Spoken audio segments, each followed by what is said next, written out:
বন্ধুরা, এটা বাজার থেকে, আমাদের এই বাড়ির পাশেই বাজার, এই বাজার থেকে কিনে আনা মাছ। তো এটা এই 400 গ্রাম মতন ওজন আছে। এটাও একটা পোনা মাছ।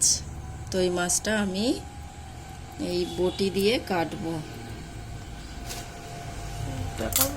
দেখা,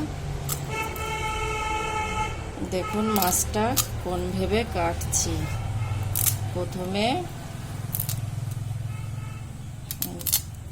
পাখনাগুলো কেটে নিতে হবে।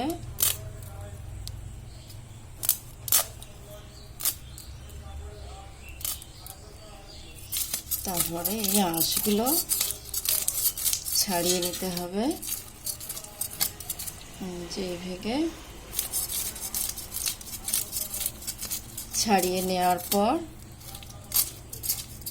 মাছটা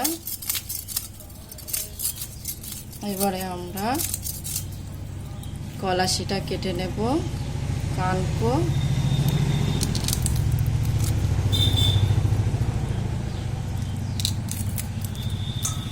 এবারে আমি পিস করব।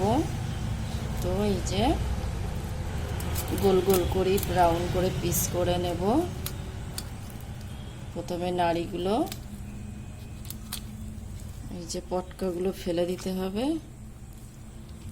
তো এগুলো আমি ফেলে দিচ্ছি। দেখুন,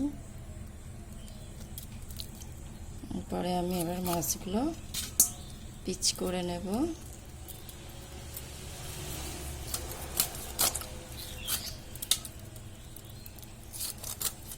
এক একটা করে পিচ বানিয়ে নিচ্ছি। মাছটি আমার সহজে কাটা হয়ে গেল। তো এখানে দেখুন 5টা পিচ হয়েছে।